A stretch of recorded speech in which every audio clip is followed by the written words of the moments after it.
Hi மக்களே, இன்றைக்கி கொத்தமல்லி சட்னி தாங்க வைக்க போகிறோம். கொத்தமல்லி இந்த மாதிரி க்ளீன் பண்ணி எடுத்து வச்சுக்கோங்க. சின்ன வெங்காயம் கட் பண்ணி எடுத்துக்கோங்க. கருவேப்பிலை கொஞ்சம், 2 காஞ்ச மிளகாய், கொஞ்சமாக கடலைப்பருப்பு, ஒரு சின்ன தக்காளி கட் பண்ணி எடுத்துக்கிட்டுங்க. புளி கொஞ்சம், பூண்டு கொஞ்சம், தேங்காய் துருவி வச்சுட்டுங்க கொஞ்சம், கடுகு கொஞ்சம், தேவையான அளவு உப்பு எடுத்துக்கோங்க. இப்போ வாங்க எப்படி செய்யலான்னு பார்க்கலாம். சட்டி சூடாயிருச்சுங்க, எண்ணெய் சேர்த்துக்கலாம்.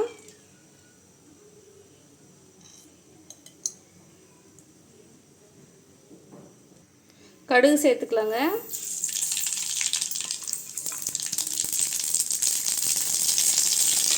அடுத்து வெங்காயம் சேர்த்துக்கலாங்க.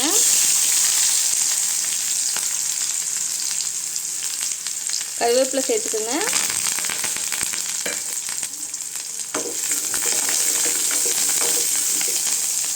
காஞ்ச மிளகாய்,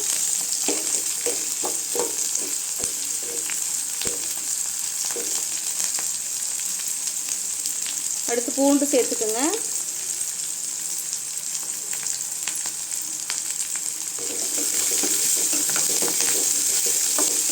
வெங்காயம் நல்லா வதங்கட்டுங்க.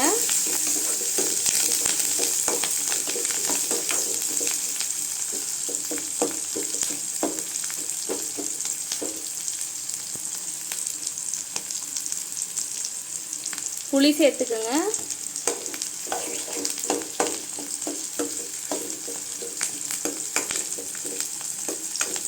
எல்லாம் நல்லா வதங்கணுங்க.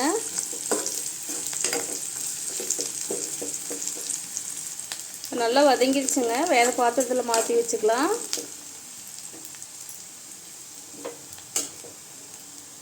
இப்போ அதே பாத்திரத்தில் கடலைப்பருப்பு சேர்த்துக்கலாங்க.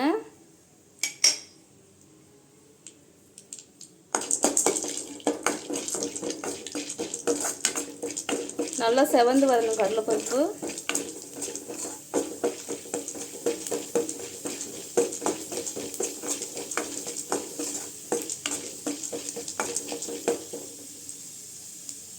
இப்போ வேறு பாத்திரத்துக்கு மாற்றிக்கலாங்க. அடுத்து தேங்காய் சேர்த்துக்கலாங்க.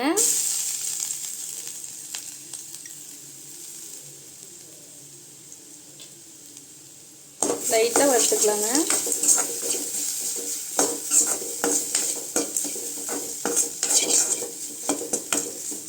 இப்போ இதே வேறு பாத்திரத்துக்கு மாற்றிக்கலாங்க.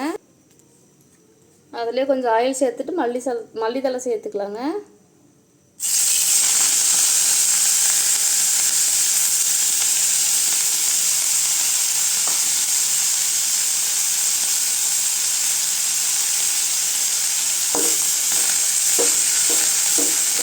நல்லா கொஞ்சம் வதங்கிட்டுங்க.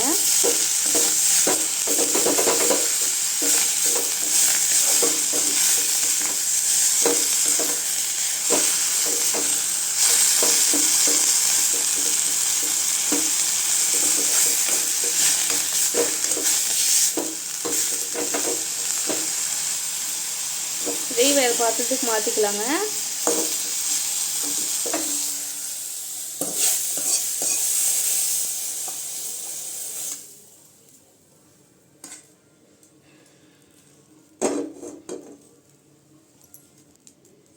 இன்னும் கொஞ்சம் ஆயில் சேர்த்துக்கலாங்க.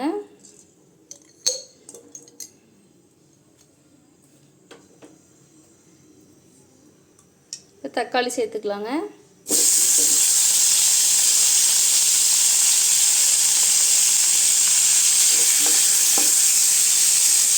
கொஞ்சம் உப்பு சேர்த்துக்கோங்க. அப்போதாங்க தக்காளி நல்லா வதங்கும். இப்போ தக்காளி நல்லா வதங்கிடுச்சுங்க. இதையும் வேறு பாத்திரத்தில் மாற்றி வச்சுக்கலாங்க. நல்லா ஆறுனதாக அரைச்சிக்கலாங்க. அதை பாருங்கள், கொத்தமல்லி சட்னி ரெடி ஆயிடுச்சுங்க. இது இட்லி, தோசை, ரைஸ்க்கெல்லாம் வச்சு சாப்பிட்றதுக்கு நல்லா இருக்குங்க. நீங்களும் ட்ரை பண்ணி பாருங்கள்.